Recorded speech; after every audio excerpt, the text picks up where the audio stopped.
প্রিয় ভাই ও বন্ধুগণ, আসসালামু আলাইকুম।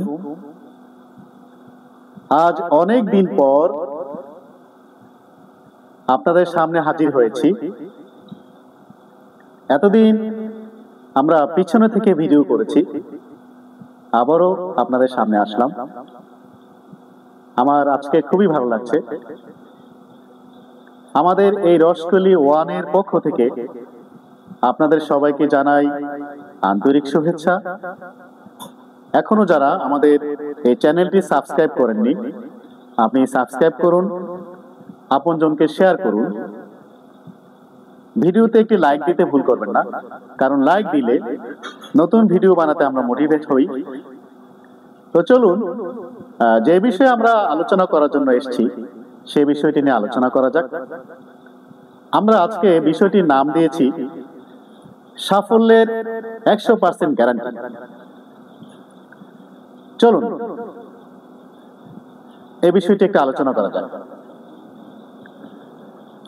আমরা যদি ইতিহাস খুঁজি, মহান আল্লাহর কোরআন এবং রাসূলের যে হাদিস যদি আমরা স্টাডি করি, তাহলে দেখতে পাই যত নবী রাসূল পৃথিবীতে এসেছেন, যত মহামানব পৃথিবীতে এসেছেন, আসলে প্রত্যেকেরই দুশ্চিন্তা, পেরেশানি, হতাশা এসেছে। আমরা বলতে পারি এই পৃথিবীর সৃষ্টির পর থেকে, বিশেষ করে আদম আলাইহিস সালাম যখন পৃথিবীতে এসেছেন, বাবা আদম আলাইহিস সালাম থেকে যত নবী রাসূল পৃথিবীতে এসেছেন,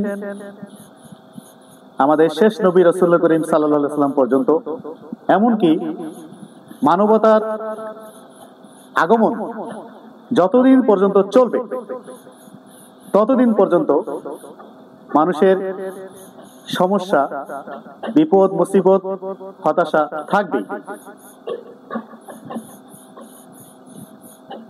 যত মানুষ তত সমস্যা। আসলে সমস্যাবিহীন কোনো মানুষ আছে বলে পৃথিবীতে যে কোনো সমস্যা নেই, কোনো পেরেশানি নেই, এমন কথা আমরা কেউ বলতে পারি না।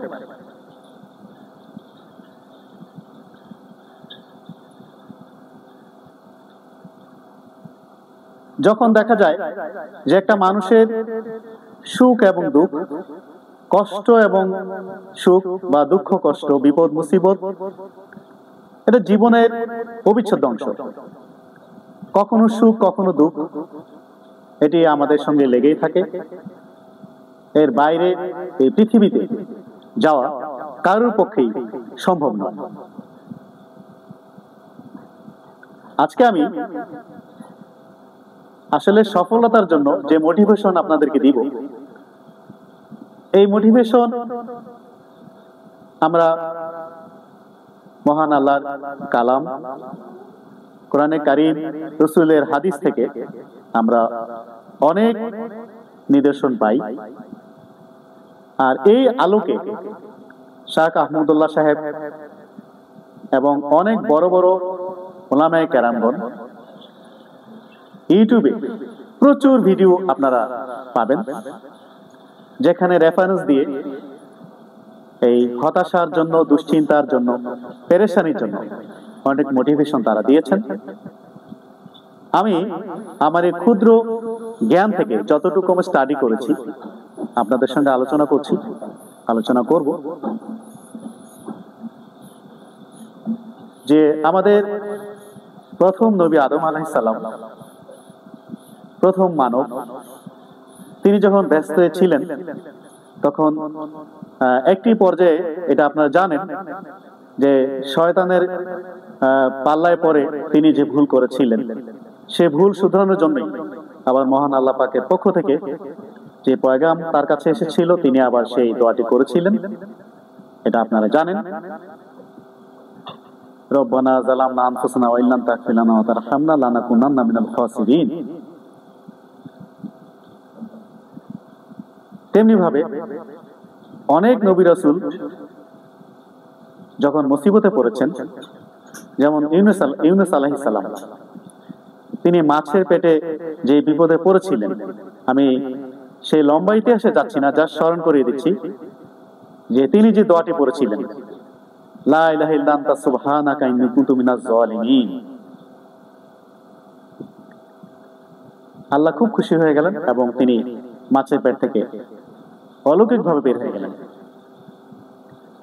আল্লাহ পাক পৃথিবীতে আমাদেরকে পাঠিয়েছেন, তিনি পাঠিয়ে আবার নির্দেশনা দিয়েছেন মুসিবতে বিপদে কি করণীয় তা তিনি জানিয়ে দিয়েছেন রাসূল করিম সাল্লাল্লাহু আলাইহি ওয়াসাল্লামের মাধ্যমে আমরা সেটা দেখতে পাই।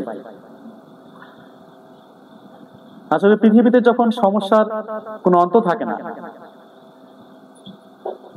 চতুর্দিকে যখন সব দরজা বন্ধ হয়ে যায়, দেয়ালে পিঠ থেকে যায়, তখন আমাদের রাসূল করিম সাল্লাল্লাহু আলাইহি ওয়াসাল্লাম যা করতেন, তিনি নামাজে দাঁড়িয়ে যেতেন, তিনি তেলাওয়াত করতেন, দীর্ঘ সময় রুকু করতেন, সিজদা করতেন, আল্লাহর কাছে কাঁদতেন, সমাধান পেয়ে যেতেন।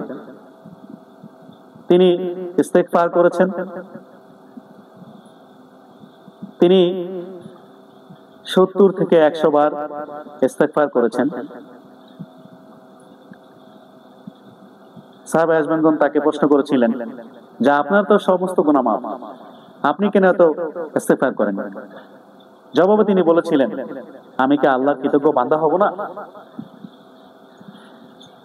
আমাদের প্রিয় রাসূলই আমাদের জন্য শ্রেষ্ঠ আদর্শ। জীবনের সকল ক্ষেত্রে, সকল সমস্যায়, সকল বিপদে, সকল মুসিবতে তিনি আমাদের একমাত্র অনুসরণীয়। আমি আপনাদেরকে শুধু একটু টাচ করলাম, মানে আলোচনাটি অনেক দীর্ঘায়িত হয়ে যাবে। এই বিষয়ে কথা বললে অনেক বড় আলোচনা হয়। আলেম ওলামাগণ এ বিষয়ে অনেক মোটিভেশন দিয়েছেন বিভিন্ন ইউটিউবে।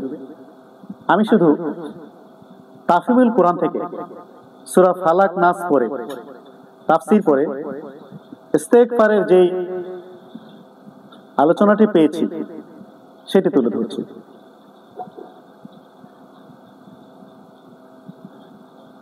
যে যখন মুসিবতের পাহাড় ভেঙে পড়ে, আর কোনো উপায় থাকে না, তখন রাসূল করিম সাল্লাল্লাহু আলাইহি ওয়াসাল্লামের পক্ষ থেকে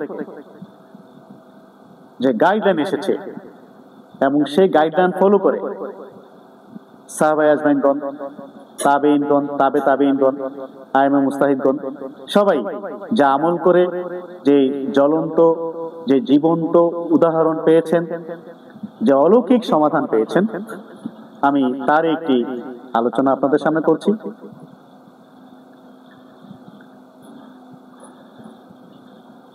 ইস্তেগফার রাসূলুল্লাহ সাল্লাল্লাহু আলাইহি ওয়াসাল্লামের সহিহ হাদিস থেকে আমরা পাই যে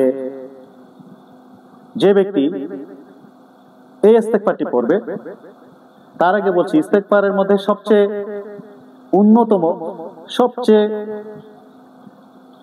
ভারী যে ইস্তেগফার সেটি হচ্ছে সাইয়্যিদুল ইস্তেগফার, যেটা রাসূল নিজে করতেন। এটি আপনারা বিভিন্ন দোয়ার বইয়ের মধ্যে আছে, দোয়ার আলোচনা টিভি চ্যানেলে, ইউটিউব আছে, আপনারা দেখে নিন, শিখে নিন। আর একটি ইস্তেগফার যেটি রাসূল বলেছেন, সহিহ হাদিস থেকে আমরা পাই যে জিহাদের ময়দান থেকে পলায়ন পর হয়েও যদি কেউ এই ইস্তেগফারটি করে, তাকে আল্লাহ মাফ করে দিবেন। সেটি হচ্ছে আস্তাগফিরুল্লাহাল্লাযী লা ইলাহা ইল্লা হুয়াল হাইয়ুল কাইয়ুম ওয়া আতুবু ইলাইহি লা হাওলা ওয়ালা কুওয়াতা ইল্লা বিল্লাহ।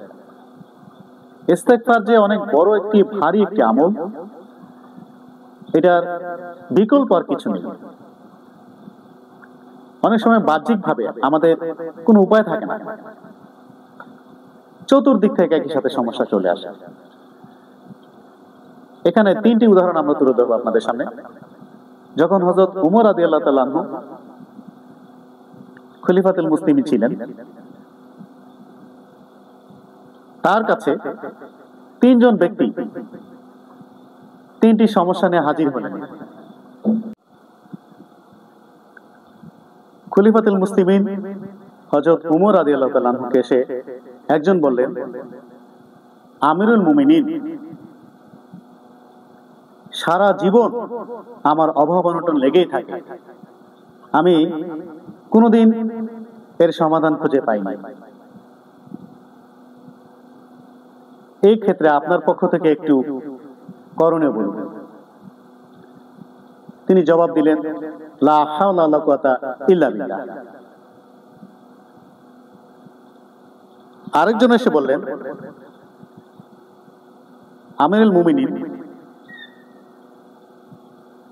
আমার দীর্ঘ বছর যাবত আমার কোনো সন্তান হয় না, আমি অনেক কষ্টে আছি একটি সন্তানের জন্য,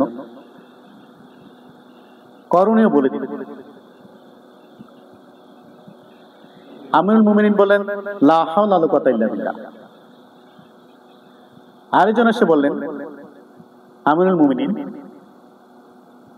আমার এলাকায় দীর্ঘদিন যাবত কোনো বৃষ্টিপাত হচ্ছে না, ফসলের জমি ফেটে চৌচির হয়ে যাচ্ছে।